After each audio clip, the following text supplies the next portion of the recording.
So you were talking about how you started university in the first few years. You had taken an oath to not drink. Yep.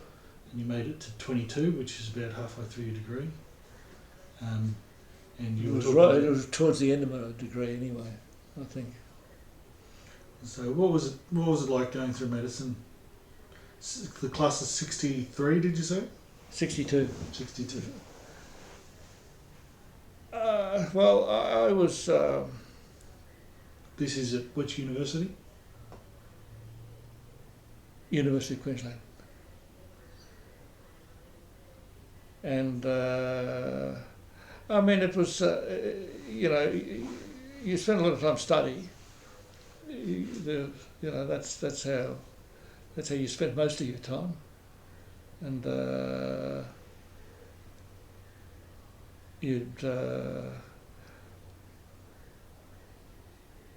it was just it was interesting. It was, I was no great, I didn't have much in the way of social life.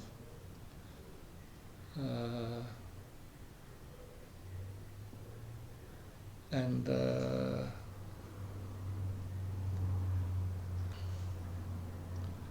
I suppose you'd say a bit of an outsider, because I mean they'd all go off to they'd have these every Friday night. They'd have a thing at the Victoria Park. They'd have these giant drink ups and and terrific stories to tell, and I wasn't there. But so you would elect not to go, or? Well, I thought that if I'm not drinking, what's the point? That's what it was all about. And anyway, nobody would want you there if you're not drinking. Don't invite in a teetotaler. Yeah, that's right. Did it ever break your resolve? I suppose it did in the end, yeah. But anyway, that so university, it was no great social life wasn't a great success there, no. And you were busy enough anyway. You had, Do you remember any professors that stood out in your memory? Anyone that took a special interest in you? Not really.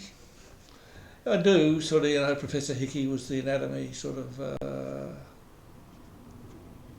professor of anatomy, and but I just found him a rather bloody awkward fellow, I remember him, and the way he would try and sort of explain anatomy was all very dramatic, but I was none the wiser, and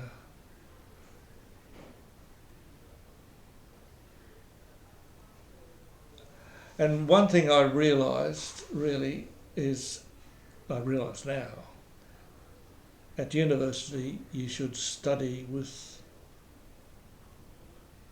you should get yourself a few guys together, who study together. Because if you just read something, you get it wrong. If you talk about it, you get it right, and that was... Did you learn that lesson later or later? Always the way. Yeah. So later, as in when you were doing your clinical rotations? I learned it when I was in studying for the membership in the UK. Right. That's the thing I learnt there. Okay. Have you got anything to say? So you were a pretty middling student, and then you went to do placements at hospitals in Brisbane? No, I did very badly in my last year. Okay. Did very badly. And, previous years it was...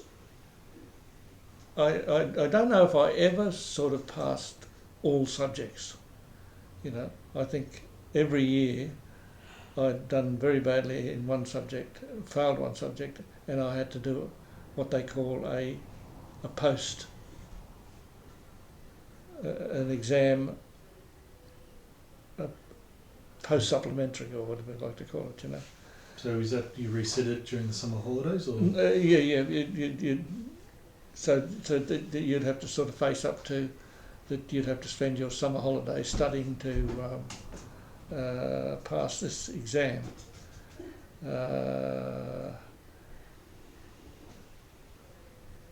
You might.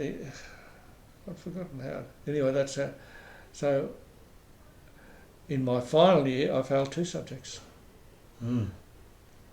And Brian Cordes told me that he had been told that they'd never ever passed anybody, given anybody 2 supplementary exams, you know. And I was granted the. I don't know whether it was Brian Cordes' intervention. He interceded on your behalf, you reckon? He could have said, well, I'll just give him a go, you know. Mm. And anyway, so. Because if you hadn't have done that, you would have had to go back to uni the next year. Yeah, next year. So it would have delayed your graduation by a full year. Yeah.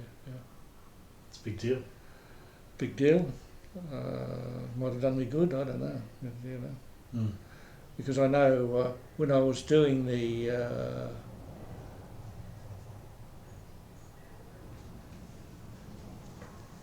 because with that particular exam, I had to sort of go back and do first term, I think, in the next year, and I really did sort of find myself a few people to study with, you know.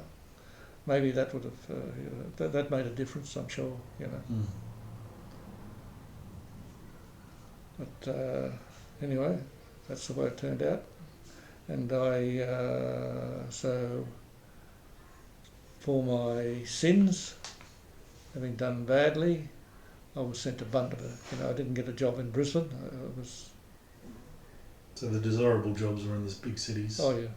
And then, But some people wanted to sort of, you know, they were interested in country hospitals. They wanted to go there.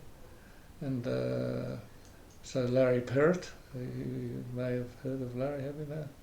Anyway, he was at Ashgrove with me, and he did very well, and he wanted to go to Bundaberg, so that's where he went. I went to Bundaberg because I was sent there. mm. I didn't have any great problem with it. It was all right. You know. I remember you telling me about your education at university, and that there was quite a large attrition rate. There's many students that just dropped off. Yeah. So it was quite difficult to get through. Yep. And so how many of the guys that started in 62 made it to the end? Finished in 62. Started in 56. Started in 56, good. Last year's school was 56, and then 62 was the last year university. Yep. And the attrition rate, it was very high in the first year. Wasn't so high after that. Mm. But I think it was.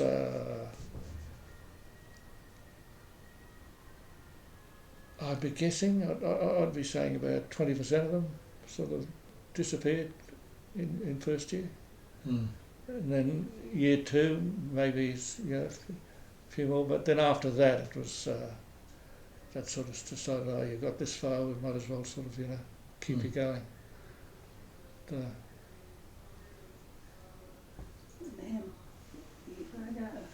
you got that little girl at 2 o'clock. Tell us one. Yeah. Okay, we'll just stop recording for a second.